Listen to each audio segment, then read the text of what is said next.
Halo semuanya, selamat datang di segmen analisa. Di video kali ini kita akan bahas adalah peristiwa yang terjadi di Serang, teman-teman. Sepasang suami istri ditemukan dalam kondisi yang sangat mengenaskan. Sang istri ditemukan sudah nggak lagi bernafas, sementara sang suami itu berada di dalam karung dengan kondisi lebam-lebam.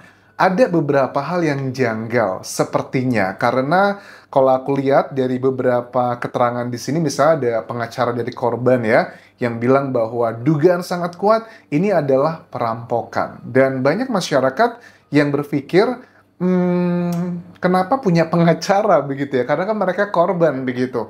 I don't know, ada apa yang terjadi dengan peristiwa yang terjadi pada hari Minggu 1 Juni 2025. Kita bahas kronologinya dan juga kejanggalan-kejanggalan, apakah ini murni adalah perampokan atau justru ada sesuatu di balik ini.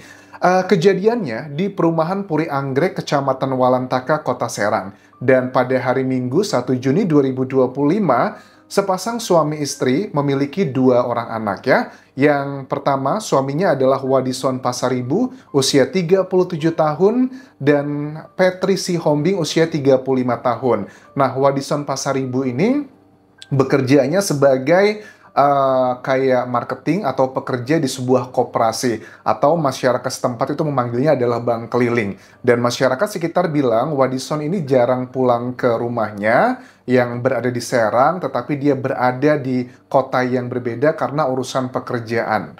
Oke, dan saat ditemukan sekitar jam 5 pagi, awalnya adalah gara-gara anak yang paling tertua, usia 7 tahun, itu jam 5 pagi teriak-teriak histeris dan tetangga itu pada kumpul. Ada salah satu tetangga ya bernama Johnson Pasaribu yang kemudian pertama kali mendatangi rumah tersebut dan menghampiri sang bocah yang lagi teriak-teriak. Dia sudah punya firasat nih, ini kayaknya ada sesuatu hal yang nggak benar. Dan di saat yang bersamaan juga, ada dua tetangga juga yang sudah bangun jam 5 pagi tersebut. Mereka berbagi tugas. Dua tetangga tersebut masuk lewat pintu belakang, dan Jensen itu mengamankan kedua buah hatinya dari kedua korban di sini, teman-teman. Pada saat ditemukan, mereka ini masuk lewat belakang, dua tetangga tersebut di jebol pintu belakang itu sudah terbuka. Pada saat dilihat pertama kali, dia melihat adalah sang suami, Wadison Pasaribu, yang berada di dalam karung. Nah, pada saat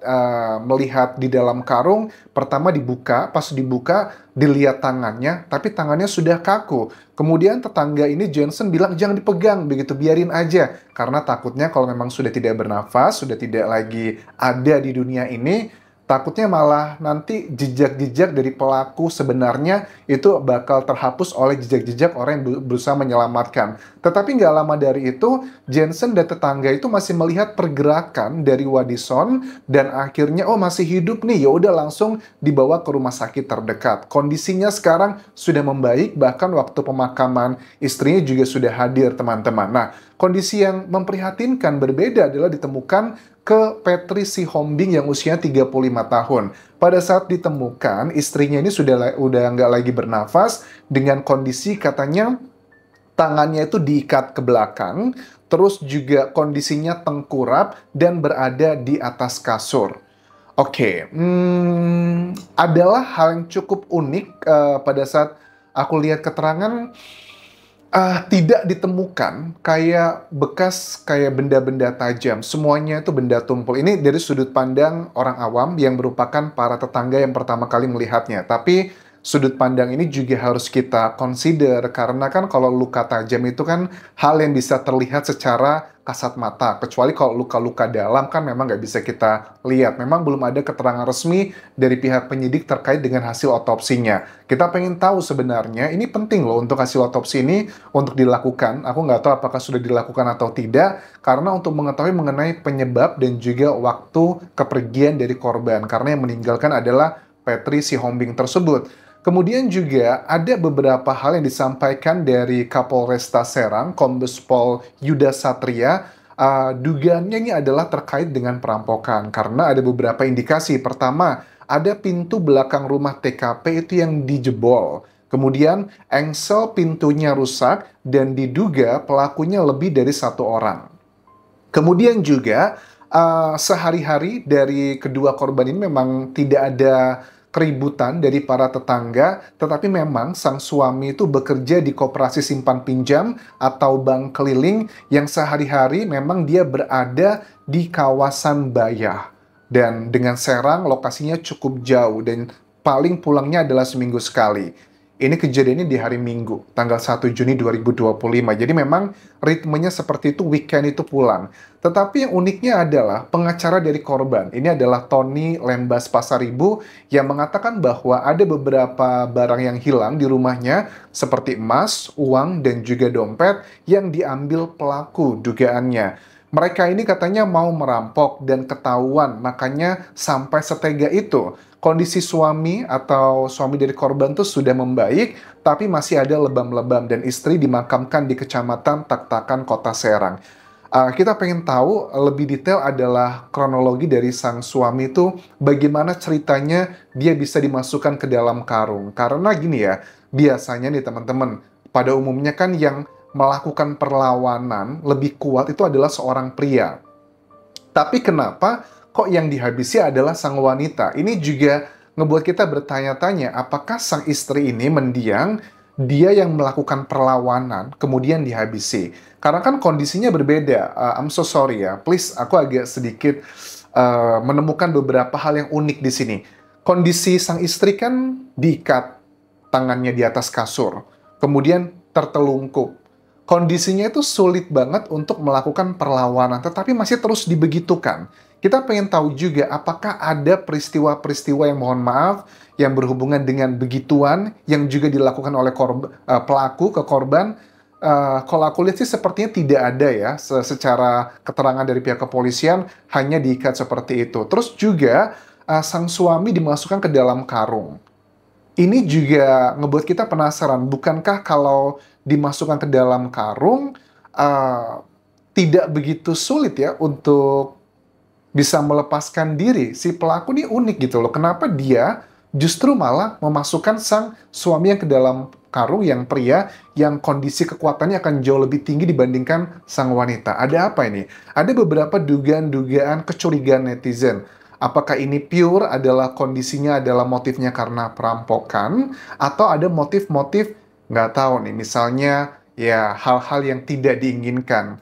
Dilihat dari beberapa profil di sini, sang suami dan keluarga ini tepatnya, itu juga memiliki kontrakan di perumahan ini. Jadi ini salah satu juga mengindikasikan mereka termasuk berasal dari keluarga yang sudah menengah ke atas. Mereka punya sejumlah properti lah yang dikontrakkan juga oleh korban di sini. Ada juga memiliki dua buah hati.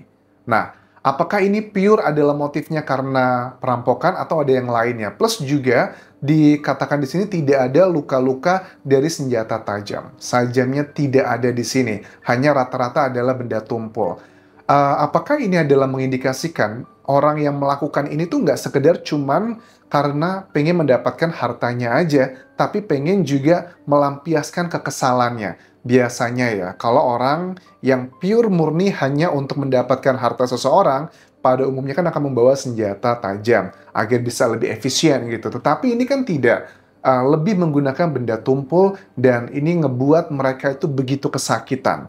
Apakah ada hubungan dengan profesi dari sang suami, atau ada masalah sakit hati, ataukah pure hanya masalah perampokan?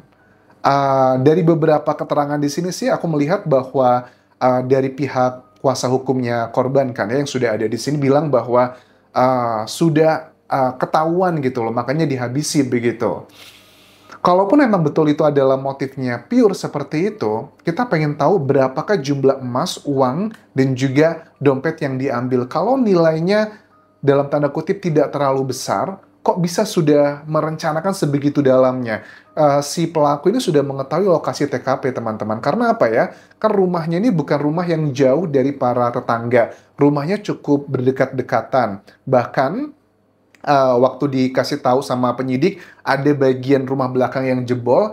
Artinya mereka sudah ngerti nih bagian mana yang bisa dijebol dengan sangat mudah, dan juga pagi hari, dini hari, warga juga sudah pada bangun sebenarnya daerah tersebut bisa mendengar. Ini dibuktikan pada saat anaknya yang usia 7 tahun teriak-teriak, itu banyak warga juga yang sudah langsung mendatangi lokasi tersebut, karena memang lokasinya cukup berdempet-dempetan satu rumah dengan rumah lainnya. Dugaan sangat kuat, si pelaku ini sudah mengetahui lokasi TKP kondisinya seperti apa. Siapa yang ngasih tahu kondisi seperti itu? Dugaan sangat kuat adalah memang sudah bekerja sama dengan orang-orang yang nggak jauh-jauh dari lokasi TKP tersebut. Banyak masyarakat yang menduga bahwa ini sih sepertinya nggak mungkin cuma sekedar masalah perampokan. Ada unsur-unsur yang lainnya. Apakah mungkin misalnya dugaannya cuman pengen ngasih pelajaran, tetapi kebelabasan. Akhirnya sampai seperti ini. Atau memang sudah direncanakan, ya yang dihabisi cuma istrinya aja, suaminya disisakan. Kalau untuk anak-anaknya yang masih usia 5-7 tahun paling tua di sini kan ya, yang bawahnya berarti sekitar balita. Mereka tidak diapa-apain, kita bisa paham namanya anak-anak kan ya, mereka tidak akan bisa menjadi saksi yang cukup kuat dalam persidangan untuk mencari tahu pelaku sebenarnya. Tetapi kenapa si pelaku ini tidak memastikan sang suami itu benar-benar sudah nggak bernafas lagi, cuma dimasukkan ke dalam karung dengan luka-luka lebam.